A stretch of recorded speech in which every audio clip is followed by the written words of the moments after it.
জাতিসংঘের উন্নয়ন কর্মসূচি ইউএনডিপি সহ 18টি উন্নয়ন সহযোগীর সঙ্গে নির্বাচনী সহায়তা নিয়ে মতবিনিময় সভা করছে নির্বাচন কমিশন।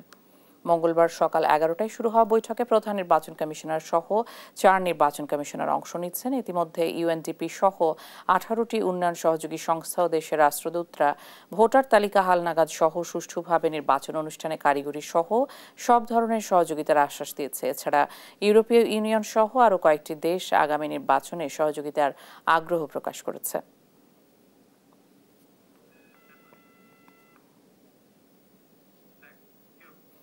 এ বিষয়ে আরও জানাতে সরাসরি যুক্ত হচ্ছেন সহকর্মী শিউলি রায়।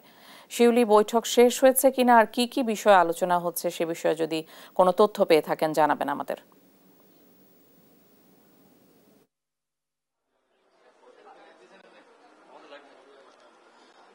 জি, যেমনটা আপনি বলেছেন যে নির্বাচন কমিশন ভবন আগারগাঁয়ে কিন্তু ঠিক সকাল 11টার দিকে ইউএনডিপি সহ 11টি উন্নয়ন সহযোগী দেশের সাথে প্রধান নির্বাচন কমিশনার সহ 4 কমিশনের কিন্তু বৈঠক চলছে এবং প্রায় 1 ঘন্টার কাছাকাছি হচ্ছে। আমরা যেটা জানতে পারি যে প্রায় 1 থেকে 1.5 ঘন্টা পর্যন্ত এই বৈঠক চলবে এবং বেসিক্যালি হচ্ছে আসন্ন ত্রয়োদশ জাতীয় নির্বাচনে কি রূপ হচ্ছে ইউএনডিপি সহযোগিতা করবে বাংলাদেশকে এবং নির্বাচন ব্যবস্থা নিয়ে হচ্ছে কিভাবে তারা সহযোগিতা করবে এবং রাজনৈতিক দলগুলোর মতামত থেকে শুরু করে সবকিছু বিবেচনা করেই কিন্তু আসলে এই ইউএনডিপি সহ 18টি উন্নয়ন দেশের যে আজকে প্রতিনিধি দল এবং রাষ্ট্রদূতরা এসেছে তাদের মূল লক্ষ্যটাই হচ্ছে আসন্ন নির্বাচন, যে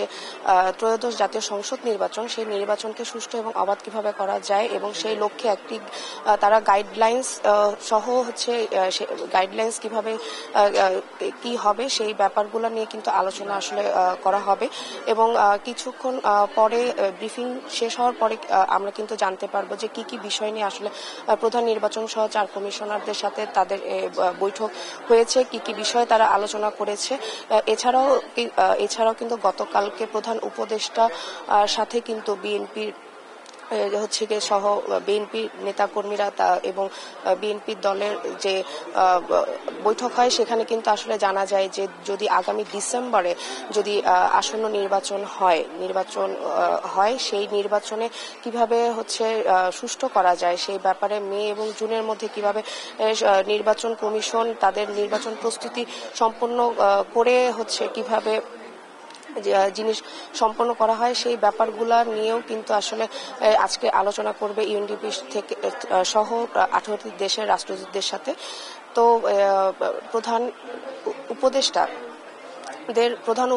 উপদেষ্টা কিন্তু আশ্বাস দিয়েছেন এবং উনি এই কয়েক দফায়ও কিন্তু বলেছেন যে আগামী নির্বাচন ঘিরে হচ্ছে গিয়ে যেন অবাধ এবং সুষ্ঠু হয়, সেই অবাধ এবং সুষ্ঠু নির্বাচন সম্পন্ন করার জন্য যা যা করতে হবে সে এবারে নির্বাচন কমিশন তা করবে। তো এই সকল কিছু মিলিয়ে আসলে আলোচনা হচ্ছে এবং বৈঠক হচ্ছে। তো আমরা বৈঠকের পরে ব্রিফিং এর মাধ্যমে জানতে পারবো এবং আপনাদের জানাতে পারবো যে আসলে কি কি বিষয় নিয়ে আলোচনা হয়েছে ইউএনডিপি সহ 18টি দেশের হচ্ছে আর রাষ্ট্রদূতদের সঙ্গে। তো এই ছিল আমার কাছে সর্বশেষ তথ্য। শিউলি, অনেক ধন্যবাদ আপনাকে। 18টি উন্নয়ন সহযোগীর সঙ্গে নির্বাচনী সহায়তা নিয়ে যে মতবিনিময় সভা নিয়ে বিস্তারিত জানছিলাম।